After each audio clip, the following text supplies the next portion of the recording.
2018년 9월의 어느 밤, 부산 최대 규모의 아트페어장에서 한 부부가 흔적도 없이 사라졌습니다. 남겨진 건 쓰러진 의자와 바닥에 붉은 얼룩, 그리고 벽에 붙은 단 한 장의 메모였지요. 우리는 떠난다. 찾지 마라. 30억 원의 거래가 오간 그날 밤, 과연 무슨 일이 벌어진 걸까요? 지금부터 들려드릴 이야기는 실종으로 시작해 배신으로 끝난 한 사건의 기록입니다. 2018년 9월 중순, 부산 해운대에 위치한 복합문화센터는 평소와 다른 열기로 가득 차 있었습니다. 국내외 유명 작가들의 작품이 한자리에 모인 대규모 아트페어가 사흘간 열렸기 때문이지요. 수백억 원대의 미술품이 거래되는 이 행사에는 컬렉터와 갤러리 관계자, 그리고 투자자들이 몰려들었습니다. 행사 마지막 날인 9월 15일 저녁부터 부산 앞바다에는 굵은 빗줄기가 쏟아지기 시작했습니다. 우산을 쓴 사람들이 서둘러 발걸음을 옮기는 가운데 문화센터 5층 VIP 라운지에서는 여전히 샴페인 잔이 오가고 있었지요. 그곳의 중심에는 한 쌍이 부부가 있었습니다. 강민호, 40대 중반의 사업가로 부산과 서울을 오가며 미술품 투자로 이름을 날리던 인물이었습니다.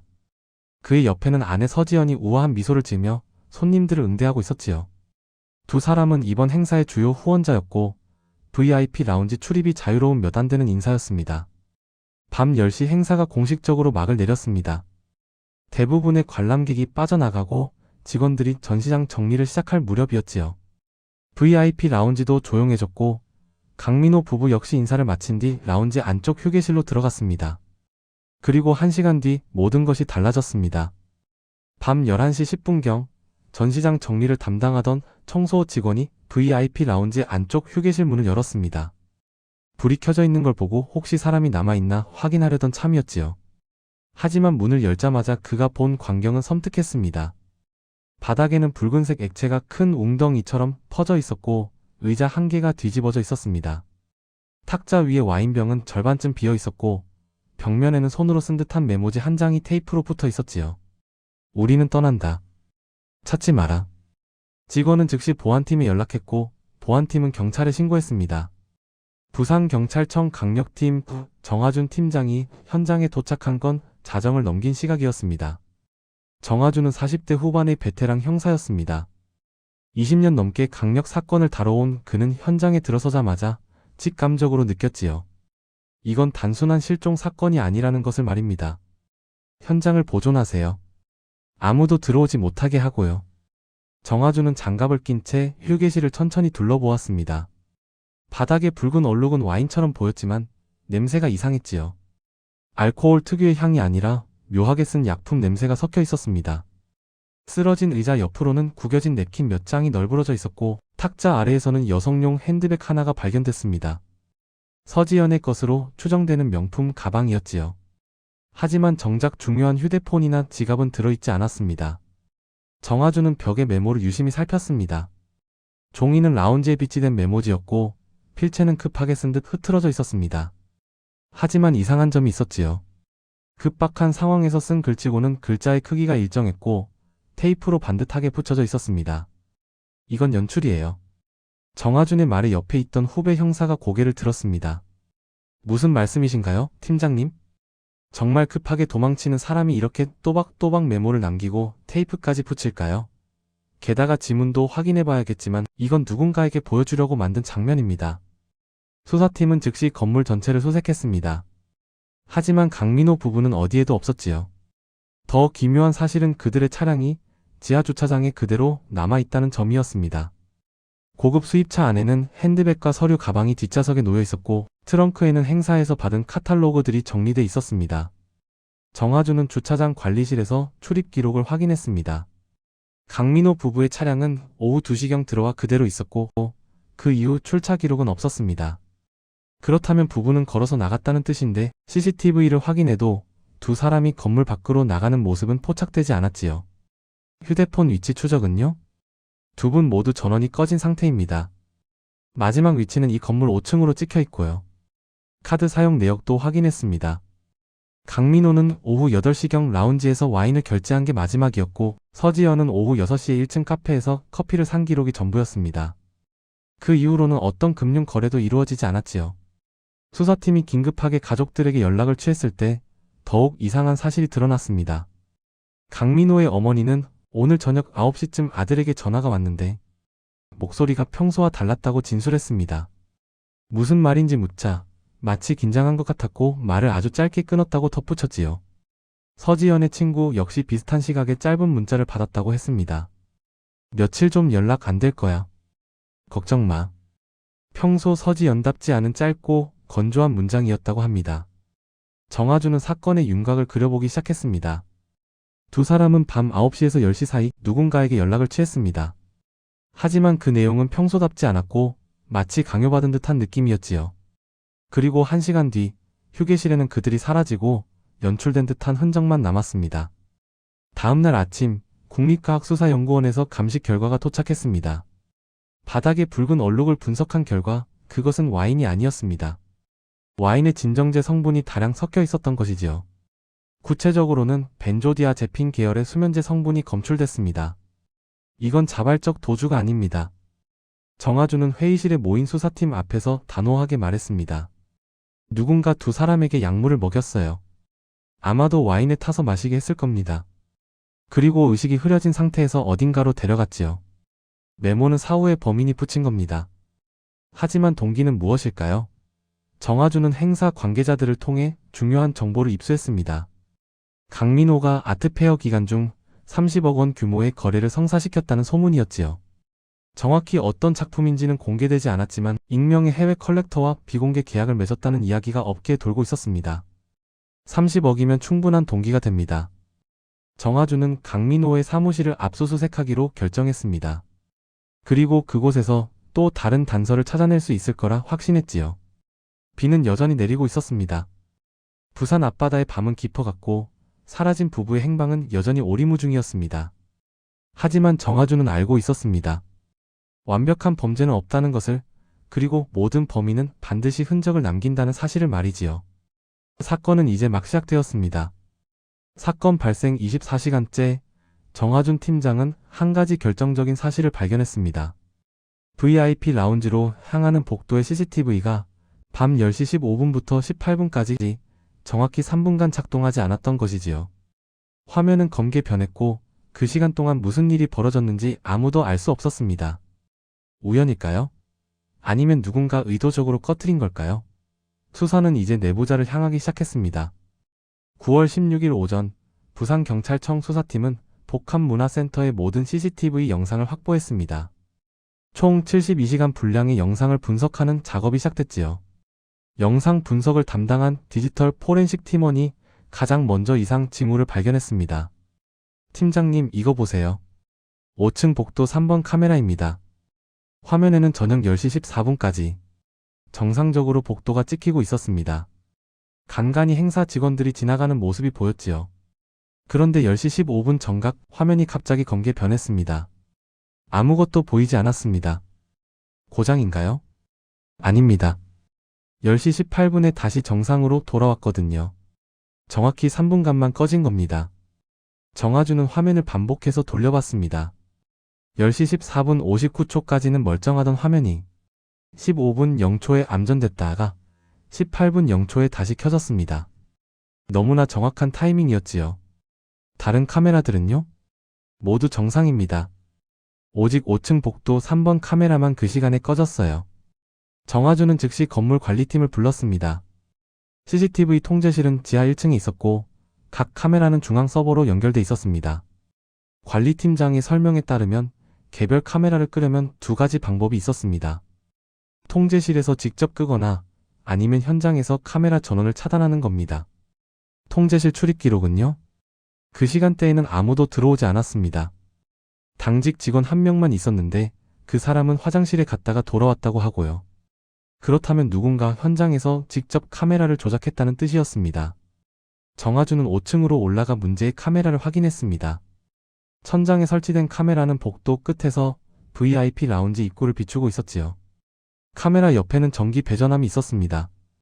잠금 장치를 열어보니 안쪽에 개별 차단기들이 줄지어 있었고 그 중 하나에 CCTV 3이라고 표시돼 있었습니다. 지문 채취해보세요. 감식팀이 배전함 손잡이와 차단기에서 지문을 채취했습니다. 결과는 다음날 나올 예정이었지요. 정아주는 확신했습니다. 이건 단순 실종이 아니라 치밀하게 계획된 범죄라는 것을 말입니다. 범인은 이 건물을 잘 아는 사람입니다. CCTV 위치도 알고, 배전함 위치도 알고, 심지어 어느 차단기가 어떤 카메라를 제어하는지까지 알고 있었어요. 수사팀은 방향을 전환했습니다. 외부 침입자가 아니라 내부자를 찾기 시작한 것이지요. 아트페어 관계자 명단을 확보하고 그중 VIP 라운지 출입 권한이 있던 사람들을 추렸습니다. 총 17명이었습니다.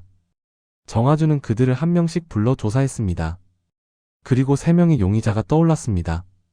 첫 번째는 행사 총괄 큐레이터 오은정이었습니다.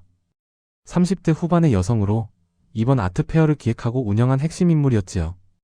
그녀는 VIP 라운지 출입을 통제할 권한이 있었고 강민호 부부와도 가까운 사이였습니다. 그날 밤 10시에서 11시 사이 어디 계셨습니까? 오은정은 담담하게 대답했습니다. 사무실에 있었어요. 외부 업체 담당자와 통화하고 있었고요. 증명할 수 있습니까? 통화 기록 보시면 됩니다. 10시 10분부터 40분까지 30분간 통화했어요. 정아주는 휴대폰 통화 기록을 확인했습니다. 실제로 그 시간대에 30분간 통화 기록이 있었지요. 하지만 뭔가 석연치 않았습니다. 통화하면서도 범행이 가능했을 수도 있었으니까요. 강민호 씨와 개인적으로 친분이 있었다고 들었습니다. 오은정의 표정이 미묘하게 굳었습니다. 친분이라기보다는 업무상 관계였어요. 그분이 후원자셨으니까요. 최근에 다툰 적은 없습니까? 없습니다. 왜 그런 걸 물으시는지 모르겠네요. 정아주는 더 이상 묻지 않았습니다. 하지만 오은정의 눈빛에서 무언가 숨기고 있다는 느낌을 받았지요. 두 번째 용의자는 경비업체 직원 장도윤이었습니다. 20대 후반의 남성으로 행사 기간 동안 5층 경비를 담당했습니다. 그는 사건 당일 밤 VIP 라운지 근처에서 마지막으로 목격된 인물이었지요. 10시 15분경 어디 있었습니까? 장도윤은 긴장한 표정으로 대답했습니다. 화장실 갔다 왔어요. 얼마나 있었습니까? 한 10분쯤요? 정아주는 휴대폰 위치 기록을 확인했습니다. 그런데 이상한 점이 발견됐습니다. 장도윤의 휴대폰은 10시 12분부터 23분까지 지하 주차장 근처에서 신호를 보내고 있었던 것입니다. 화장실은 5층에 있는데 왜 위치 기록이 지하에 찍혀 있습니까? 장도윤의 얼굴이 하얗게 질렸습니다. 그게 사실대로 말하세요. 거짓말하면 더 불리해집니다. 한참을 망설이던 장도윤이 입을 열었습니다. 누가 돈을 줬어요? 10시 15분에 정확히 VIP 라운지 비상구 문을 열어달라고요. 누굽니까? 모릅니다. 전화로만 연락 왔어요. 200만 원을 준다고 해서. 저 빚이 많아서. 전화번호는요? 발신자 표시 제한이었어요. 그리고 돈은 당일 아침에 제 사물함에 현금으로 들어있었고요. 정아주는 한숨을 내쉬었습니다. 장도윤은 공범이라기보다는 이용당한 것에 가까워 보였지요. 하지만 중요한 단서를 얻었습니다. 범인은 비상구를 이용했다는 것, 그리고 사전에 치밀하게 준비했다는 사실이었습니다. 비상구는 어디로 연결됩니까? 지하 주차장으로 바로 내려갈 수 있는 계단이 있어요. 작품 운반할 때 쓰는 통로입니다. 수사팀은 즉시 비상구와 계단을 확인했습니다. 하지만 그곳에는 CCTV가 없었고 특별한 흔적도 발견되지 않았습니다. 범인은 철저하게 준비했던 것이지요. 세 번째 용의자는 신진 작가 박선우였습니다. 30대 초반의 남성으로 이번 행사의 작품을 출품한 작가였습니다. 그런데 목격자 진술에 따르면 행사 이틀째 날 박선우와 강민호가 라운지 복도에서 언쟁을 벌였다고 했습니다. 정아주는 박선우를 소환했습니다. 작업복 차림으로 나타난 그는 불만에 찬 표정이었지요. 왜 저를 부른 겁니까? 저는 아무것도 모릅니다. 강민호 씨와 다툰 사실이 있습니까? 박선우의 턱이 경직됐습니다. 다툰 게 아니라 항의한 겁니다. 제 작품 계약을 일방적으로 파기하려고 했거든요. 이유가 뭡니까? 모르겠어요. 갑자기 작품이 마음에 안 든다고 계약금을 돌려주겠다고 하더군요. 저는 6개월 동안 준비한 건데 말이죠. 정아주는 박선우의 전과를 확인했습니다. 5년 전 사기 혐의로 조사받은 기록이 있었지요. 혐의는 불기소 처분됐지만 내용은 심각했습니다. 가짜 미술품을 진품처럼 속여 판 혐의였던 것입니다. 과거에 사기 혐의로 조사받은 적 있지 않습니까? 박선우의 얼굴이 일그러졌습니다. 그건 오해였어요. 결국 무혐의 나왔잖아요. 강민호 씨가 그 사실을 알고 계약을 파기하려 한 건 아닙니까? 말도 안 됩니다. 저는 지금 정당하게 작업하고 있어요. 정아주는 박선우를 더 압박했습니다. 사건 당일 밤 10시에서 11시 사이 어디 있었습니까? 작업실에 있었어요. 혼자요. 증명할 수 있습니까? 없습니다. 혼자 작업했으니까요. 알리바이가 없었습니다. 게다가 동기도 충분했지요. 정아주는 박선우의 작업실 수색 영장을 신청하기로 했습니다. 사건 발생 48시간째 수사는 교착 상태에 빠졌습니다. 3명의 용의자는 모두 의심스러웠지만 결정적인 증거가 없었지요. CCTV는 꺼져 있었고 목격자도 없었으며 물적 증거도 부족했습니다. 정아주는 회의실에서 사건 보드를 바라보며 생각에 잠겼습니다. 뭔가 놓치고 있는 게 있었습니다. 퍼즐 조각이 맞지 않았지요. 팀장님, 지문 감식 결과 나왔습니다. 부하 형사가 서류를 들고 뛰어 들어왔습니다. 배전함에서 채취한 지문 결과였지요. 정아주는 서류를 받아들었습니다. 그리고 눈을 크게 떴습니다. 이게 정말입니까? 예, 확실합니다. 지문은 3명의 용의자 중 누구의 것도 아니었습니다. 그것은 전혀 예상치 못한 4번째 인물의 것이었지요. 정아주는 다시 용의자 명단을 펼쳤습니다. 이제 수사는 완전히 새로운 국면으로 접어들고 있었습니다. 밖에는 여전히 비가 내리고 있었습니다. 부산의 밤은 깊어갔고 진실은 여전히 안개 속에 가려져 있었습니다. 하지만 정아주는 알고 있었습니다. 거짓말은 언젠가 무너진다는 것을, 그리고 모든 범죄자는 반드시 실수를 남긴다는 사실을 말이지요. 사건의 실타래는 이제 막 풀리기 시작했습니다. 사건 발생 72시간째 수사는 막다른 골목에 다다랐습니다. 3명의 용의자는 모두 완벽한 알리바이는 아니었지만 결정적 증거도 없었지요. 시간만 흘러갔고 강민호 부부의 행방은 여전히 오리무중이었습니다. 정아준 팀장은 원점으로 돌아가기로 결심했습니다. 피해자의 집, 그곳에 답이 있을지도 모른다는 생각이었지요. 그리고 그 판단은 옳았습니다. 9월 18일 오전, 정아준은 수색영장을 들고 강민호 부부의 자택으로 향했습니다. 해운대가 내려다 보이는 고층 아파트였지요. 30평대의 깔끔한 인테리어, 벽면을 가득 채운 미술작품들, 그리고 서재에 빼곡히 꽂힌 미술 서적들이 눈에 들어왔습니다. 정아준은 팀원들과 함께 집안 구석구석을 살폈습니다. 거실, 주방, 욕실, 드레스룸까지 모두 뒤졌지만 특별한 건 발견되지 않았지요. 3시간이 지났을 때 정아준은 침실로 들어갔습니다. 침대 옆 협탁을 열어보니 평범한 물건들 뿐이었습니다. 안경, 수면안대, 손목시계. 정아준은 서랍을 더 깊이 당겼습니다. 그때 서랍 뒷면에 테이프로 붙은 작은 물체가 손에 잡혔지요. USB 메모리였습니다. 이거 분석해보세요. 정아준은 즉시 디지털 포렌식 팀에 USB를 넘겼습니다. 1시간 뒤 결과가 나왔습니다. 팀장님, 이거 보셔야 할 것 같습니다. USB에는 엑셀 파일 하나와 폴더 몇 개가 들어있었습니다. 엑셀 파일을 열자 최근 2년간의 미술품 거래 내역이 정리돼 있었지요. 작품명, 작가, 구매가, 판매가, 거래처가 꼼꼼하게 기록돼 있었습니다. 정아준은 천천히 스크롤을 내렸습니다. 대부분 정상적인 거래였습니다. 유명 갤러리와의 계약, 경매 낙찰 기록, 개인 컬렉터와의 거래까지 투명하게 남아 있었지요. 그런데 마지막 페이지에서 이상한 항목이 발견됐습니다. 검은 달 프로젝트. 작품명도 작가명도 없었습니다. 단지 프로젝트명만 적혀 있었고 금액란에는 40억 원이라는 숫자가 찍혀 있었지요. 거래 날짜는 2018년 9월 10일, 사건 발생 5일 전이었습니다. 가장 이상한 건 수치인 항목이었습니다. H. 어라는 이니셜만 남아 있었지요. 공식 거래 기록이겠습니까? 확인해 봤는데 없습니다. 세금 신고 내역에도 없고요. 40억 원이 어디론가 사라진 겁니다. 정아준은 금융추적팀에 연락했습니다. 강민호 계좌에서 9월 10일 전후로 큰 금액이 빠져나간 내역 찾아보세요. 다음날 오전 금융추적 결과가 나왔습니다. 강민호의 비즈니스 계좌에서 9월 10일 오후 2시 40억 원이 이체됐습니다. 수취 계좌는 부산은행 계좌였고 예금주는 정세라였지요. 정세라가 누굽니까? 확인해보니 복합문화센터 운영팀 직원입니다. 정아준의 눈빛이 날카로워졌습니다. 내부자였습니다. 그것도 아트페어와 직접 연관된 인물이었지요. 정세라는 20대 후반의 여성이었습니다.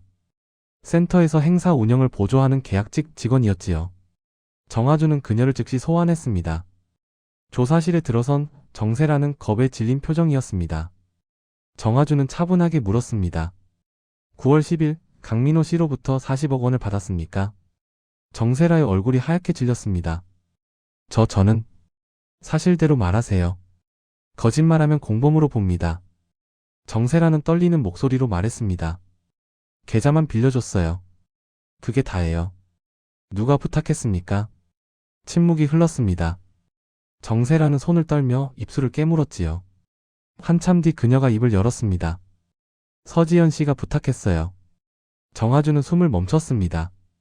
피해자였던 서지연, 실종된 아내가 거래의 중심에 있었다는 말이었습니다. 왜 부탁했다고 하던가요? 잠깐만 써야 한다고 곧 빼줄 거라고 했어요. 50만 원 사례비도 주겠다고 하고요. 돈은 어디로 갔습니까? 모릅니다. 서지연 씨가 제 계좌로 들어온 걸 바로 다른 곳으로 보냈어요. 당일 저녁에요. 정아주는 즉시 정세라의 통장 거래 내역을 확보했습니다. 9월 10일 오후 2시 3분 입금, 같은 날 오후 8시 47분 전액 출금. 받은 계좌는 해외 송금 대행 업체였지요. 해외로 나간 겁니까? 추적 중입니다만 경유지가 여러 곳이라 시간이 걸릴 것 같습니다. 정아주는 사건을 다시 정리했습니다. 서지연은 남편 강민호의 계좌에서 40억 원을 빼냈습니다. 정세라의 계좌를 경유해 해외로 송금했지요. 그리고 5일 뒤 부부는 아트페어장에서 사라졌습니다. 피해자가 아니라 가해자일 수 있습니다. 정아주는 팀 회의에서 새로운 가설을 제시했습니다. 서지연이 계획적으로 돈을 빼돌렸고 실종 역시 그녀가 연출했을 가능성이 있습니다. 문제는 강민호입니다. 그는 공범인가 아니면 또 다른 피해자인가? 수사팀은 강민호의 통화 기록을 다시 분석했습니다. 9월 10일 이후 강민호는 서지연과 여러 차례 통화했는데 통화 시간이 점점 짧아졌습니다. 처음에는 20분, 30분씩 통화하던 게 사건 전날에는 1분도 안 됐지요. 다투고 있었던 겁니다. 정아주는 USB를 다시 확인했습니다. 엑셀 파일 외에 폴더가 몇 개 더 있었는데 그중 하나가 암호로 잠겨 있었습니다. 암호 해제 가능합니까? 시도해 보겠습니다. 디지털 포렌식 팀이 6시간 동안 암호를 해제하려 했지만 실패했습니다. 정아주는 다른 방법을 생각했지요. 강민호가 쓸만한 암호를 추측하기 시작했습니다. 생년월일, 결혼기념일, 아내 이름, 회사 이름. 모두 틀렸습니다. 정아주는 침실 협탁에 있던 물건들을 떠올렸습니다. 그중 손목시계 뒷면에 새겨진 문구가 생각났지요. 915 서지연. 9월 15일 서지연의 생일이었습니다. 정아주는 암호란에 숫자를 입력했습니다. 폴더가 열렸습니다. 안에는 음성 파일 하나가 들어있었습니다. 정아주는 재생 버튼을 눌렀지요. 처음에는 잡음만 들렸습니다. 그러다 강민호의 목소리가 들렸습니다. 지연아, 이건 너무 위험해. 돌이킬 수 없어. 서지연으로 보이는 여성의 목소리가 답했습니다. 늦었어요. 이미 시작했고 끝까지 가야 해요. 40억이 어디로 간 건지 말해. 제발. 당신은 몰라도 돼요. 그냥 따라오기만 하면 돼요. 긴 침묵이 흘렀습니다. 강민호가 다시 말했지요. 지연이가 너무 멀리 간다. 이 돈은 누군가 죽는다. 그때 제3의 목소리가 끼어들었습니다. 남성의 목소리였는데 정아주는 그 목소리를 알아챘습니다. 박선우였지요. 그럼 죽어야죠, 아저씨도. 녹음은 거기서 끊겼습니다. 정아주는 즉시 박선우 체포 영장을 신청했습니다. 하지만 박선우는 이미 작업실을 비운 상태였지요. 휴대폰도 꺼져 있었고 지인들도 행방을 모른다고 했습니다. 전국에 수배령 내리세요. 정아주는 다시 아트페어 현장으로 돌아갔습니다. VIP 휴게실, 그곳에 뭔가 더 있을 거라는 직감이 들었지요. 휴게실 뒤편을 살피던 중 정아주는 벽지 이음새가 미묘하게 어긋난 부분을 발견했습니다. 손으로 눌러보니 문이 밀렸지요. 숨겨진 문이었습니다. 문 뒤로는 좁은 복도가 나타났고 계단이 아래로 이어졌습니다. 정아주는 손전등을 켜고 내려갔지요. 계단은 지하 주차장으로 연결됐습니다. 여기가 착품 운반용 비상 통로입니다. 센터 직원의 설명이었습니다. 대형 착품을 옮길 때 사용하는 통로였고 일반인은 잘 모르는 곳이었지요. 정아주는 계단 벽면을 손전등으로 비췄습니다. 벽면 곳곳에 손때가 묻어 있었고 바닥에는 발자국 흔적이 희미하게 남아 있었습니다. 여기서 지문 채취하세요. 모든 벽면, 손잡이, 바닥까지 전부요. 감식팀이 투입됐습니다. 채취한 지문은 다음날 결과가 나올 예정이었지요. 정화조는 지하주차장 CCTV를 다시 확인했습니다. 9월 15일 밤 10시 20분경 검은색 밴 한 대가 비상통로 근처에 정차했습니다. 3분 뒤 밴은 다시 출발했고 지하주차장을 빠져나갔지요. 번호판 확인됩니까? 흐릿하게 나왔는데 확대해보겠습니다. 정화주는 현장을 떠나며 생각했습니다. 서지연은 40억을 빼돌렸고 박선우와 공모했으며 남편 강민호를 협박했습니다. 그리고 비상통로를 통해 지하로 내려가 밴을 타고 사라졌지요. 하지만 여전히 의문이 남았습니다. 강민호는 자발적으로 따라간 걸까요? 아니면 강제로 끌려간 걸까요? 그리고 지금 두 사람은 어디에 있는 걸까요? 사건 발생 96시간째 정화주는 사무실 책상에 앉아 증거들을 늘어놓았습니다. USB 녹음 파일, 계좌 내역, CCTV 영상. 퍼즐 조각들이 하나씩 맞춰지고 있었지만 아직 완성되지 않았지요. 그때 전화벨이 울렸습니다. 팀장님, 비상통로 지문 결과 나왔습니다. 정화주는 전화기를 귀에 댔습니다. 누구 겁니까? 큐레이터 오은정입니다. 정화주는 천천히 고개를 끄덕였습니다. 오은정, 처음부터 무관한 척했던 여자. 그녀는 통화 중이었다며 알리바이를 주장했지만 결국 결정적인 순간 통로를 열어줬던 내부자였던 것이지요. 모든 것이 연결되기 시작했습니다. 정화주는 체포 영장을 준비하며 중얼거렸습니다. 이제 끝이 보입니다. 절망 속에서도 진실은 한 걸음씩 드러나고 있었습니다. 아무리 치밀한 계획도, 아무리 완벽한 연출도 인간의 실수는 막을 수 없었지요. 사건은 이제 막바지로 향하고 있었습니다. 큐레이터 오은정의 지문이 비상통로에서 발견됐습니다. 처음부터 무관한 척했던 그녀가 결정적 순간 문을 열어줬던 것이지요. 정화준 팀장은 이제 퍼즐의 마지막 조각을 찾아야 했습니다. 강민호 부부는 어디로 갔을까요? 그리고 이 모든 계획의 끝은 무엇이었을까요? 사건은 이제 충격적인 결말을 향해 달려가고 있었습니다. 9월 19일 새벽, 정화준은 지하주차장 CCTV 영상을 수십 번 반복해서 돌려봤습니다. 밤 10시 20분경 나타난 검은색 밴, 그 차량이 열쇠였지요. 영상 분석팀이 번호판을 최대한 확대했지만 흐릿했습니다. 하지만 차체 옆면에 찍힌 일련 번호 일부가 보였습니다. 차대 번호 끝자리 4개가 확인됩니다. 3847입니다. 정화주는 즉시 전국 차량 등록 데이터베이스를 조회했습니다. 끝자리가 3847인 검은색 밴은 부산과 경남 지역에 총 17대가 등록돼 있었지요. 수사팀은 17대 차량의 소유주를 전부 확인하기 시작했습니다. 8시간이 지났을 때 결과가 나왔습니다. 팀장님, 17대 중 16대는 현재 위치 확인됐는데 한 대가 행방불명입니다. 어디 겁니까? 경남 양산에 등록된 개인 소유 차량입니다. 소유주 이름은 김태훈, 48세 남성인데 한 달 전 차량을 중고로 팔았다고 합니다. 구매자는요? 현금 거래였고 신분증도 확인 안 했다고 하네요. 정화주는 한숨을 내쉬었습니다. 추적이 쉽지 않았지요. 하지만 포기할 수 없었습니다. 차량 GPS 추적 가능합니까? 오래된 모델이라 GPS가 없습니다. 정화주는 다른 방법을 생각했습니다. 하이패스 기록, 과속 단속 카메라, 주유소 CCTV까지 모두 확인하기로 했지요. 이틀 뒤인 9월 21일 단서가 나왔습니다. 양산 외곽 국도에서 해당 차량이 과속 단속 카메라에 찍혔던 것입니다. 시간은 9월 15일 밤 11시 42분이었지요. 방향이 어디입니까? 양산 북쪽으로 향하고 있었습니다. 정화주는 지도를 펼쳤습니다. 양산 북쪽에는 산과 폐공장 지대가 많았지요. 수사팀은 그 일대를 전소 조사하기 시작했습니다. 9월 22일 오후 한 폐창고에서 문제의 밴이 발견됐습니다. 녹슨 창고 안에 버려져 있었고 번호판은 떼어져 나간 상태였지요. 정화주는 즉시 감식팀과 함께 현장으로 향했습니다.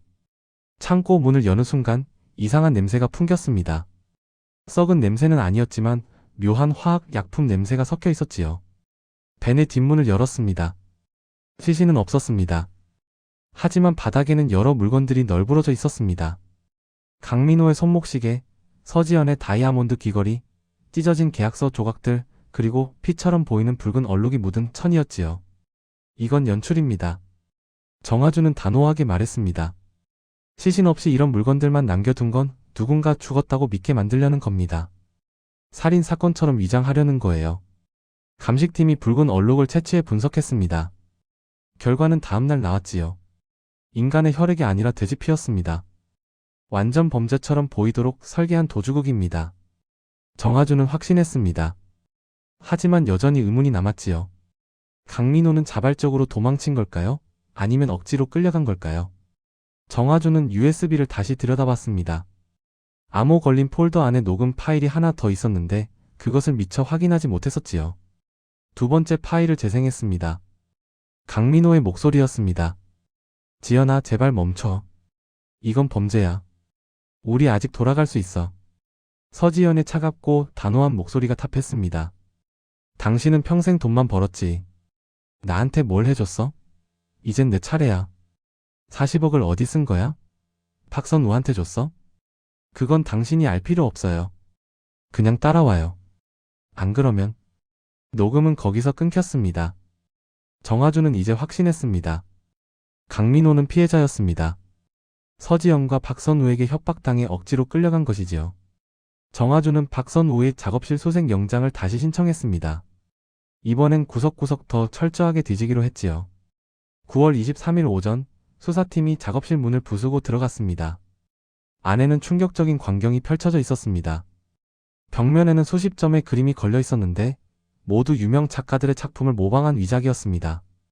책상 위에는 가짜 감정서가 산더미처럼 쌓여 있었고 컴퓨터에는 위조 문서 템플릿 파일들이 가득했지요. 서랍을 열자 더 충격적인 게 나왔습니다. 해외 송금 서류였습니다. 수취인은 박선우 본인이었고 금액은 35억 원이었지요. 검은 달 프로젝트의 돈이 여기로 온 겁니다. 정아주는 서류를 살폈습니다. 송금 날짜는 9월 12일, 받은 계좌는 베트남 은행이었지요. 침실을 수색하던 팀원이 소리쳤습니다. 팀장님, 여기 여권이랑 항공권 있습니다. 정아준이 달려가 확인했습니다. 박선우 명의의 여권과 전자항공권 출력물이었지요. 목적지는 베트남 다낭, 출발일은 9월 24일 새벽 6시 20분이었습니다. 내일 새벽입니다. 정아준은 즉시 인천공항에 연락했습니다. 박선우 출국 금지 조치하고 공항에 긴급 배치하세요. 하지만 30분 뒤 인천공항에서 충격적인 연락이 왔습니다. 팀장님, 박선우는 이미 출국했습니다. 언제요? 9월 16일 오전 10시 20분 부산 김해공항에서 다낭행 비행기를 탔습니다. 정아준은 주먹으로 책상을 쳤습니다. 놓쳤습니다. 이미 일주일 전에 빠져나간 것이지요. 서지연은요? 혹시 같은 비행기 탔습니까? 확인해 보겠습니다. 10분 뒤 답이 왔습니다. 서지연도 같은 비행기 탔습니다. 그리고요? 강민호도 같은 비행기에 탑승했습니다. 정아주는 김해공항 CCTV를 긴급 요청했습니다.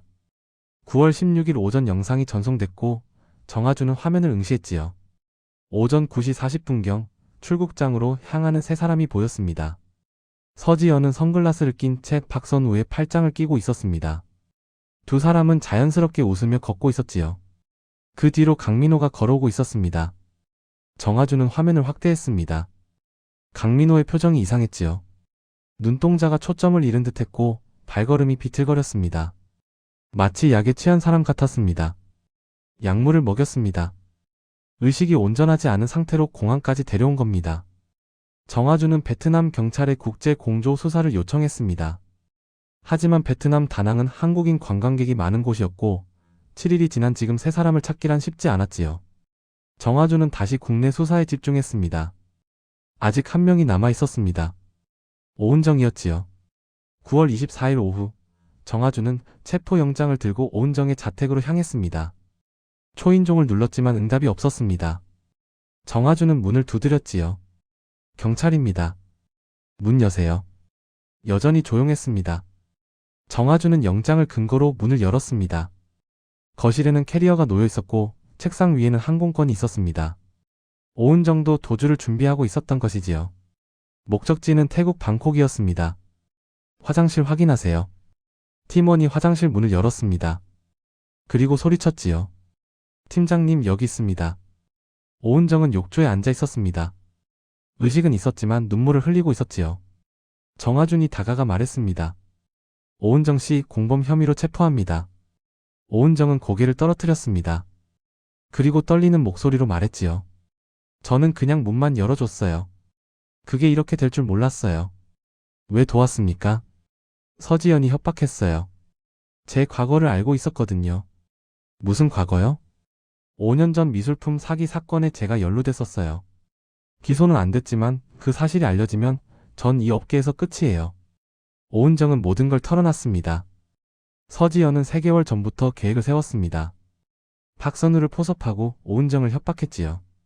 강민호의 계좌에서 40억을 빼낸 뒤 박선우 앞으로 송금했고 그중 5억을 오은정에게 주기로 약속했습니다. 아트페어 마지막 날 오은정은 CCTV를 끄고 비상통로 문을 열어줬습니다. 장도윤도 돈을 주고 매수했지요. 서지연과 박선우는 강민호에게 진정제를 먹여 의식을 흐리게 만들었고 비상통로를 통해 지하로 내려가 벤에 태웠습니다. 휴게실에 남긴 흔적은 모두 연출이었습니다. 와인에 약물을 섞어 뿌리고 메모를 붙이고 의자를 쓰러뜨렸지요. 마치 납치 사건처럼 보이게 만든 것입니다. 양산 폐창고의 물건들도 마찬가지였습니다. 살인이 일어난 것처럼 위장해 경찰이 시신을 찾는데 시간을 쓰게 만들려는 계획이었지요. 그 사이 3사람은 베트남으로 도주했습니다. 강민호 씨는 지금 어디 있습니까? 오은정이 고개를 저었습니다. 모릅니다. 서지연이 베트남에서 처리한다고만 했어요. 정화주는 전율을 느꼈습니다. 처리한다는 말의 의미가 무엇일까요? 강민호는 아직 살아있는 걸까요? 국제 공조 수사는 계속됐습니다. 한 달 뒤인 10월 말 베트남 경찰이 다낭에서 박선우를 체포했습니다. 하지만 서지연과 강민호는 발견되지 않았지요. 박선우는 한국으로 송환됐고 재판에서 35억 원을 받고 서지연을 도왔다고 자백했습니다. 하지만 강민호의 행방은 끝내 밝히지 않았지요. 정화주는 사건을 정리하며 보고서를 작성했습니다. 결론은 이랬습니다. 서지연은 남편 강민호를 이용해 40억 원을 횡령했고 박선우, 오은정, 장도윤을 공범으로 끌어들여 치밀한 도주극을 연출했습니다. 강민호는 피해자이자 인질이었으며 현재까지 생사를 확인할 수 없습니다. 박선우와 오은정은 사기 방조 및 감금 혐의로 기소됐고 장도윤은 증거인멸 방조로 벌금형을 받았습니다. 서지연은 국제 수배 중이며 강민호는 실종 상태로 남아 있습니다. 정화주는 보고서를 덮으며 생각했습니다. 도망은 가능해도 흔적은 지울 수 없습니다. 완전 범죄란 결국 인간의 실수 앞에서 무너지지요. 하지만 때로는 진실을 다 밝히지 못한 채 사건이 끝나기도 합니다. 그것이 현실이었습니다. 2018년 부산 아트페어 실종 사건은 이렇게 막을 내렸습니다. 화려한 미술계 이면에 숨겨진 탐욕과 배신, 그리고 치밀한 계획의 이야기였죠. 서지연은 과연 잡힐까요? 그리고 강민호는 아직 살아있을까요? 이 이야기가 흥미로우셨다면 구독과 좋아요 부탁드립니다. 시청해주셔서 감사합니다.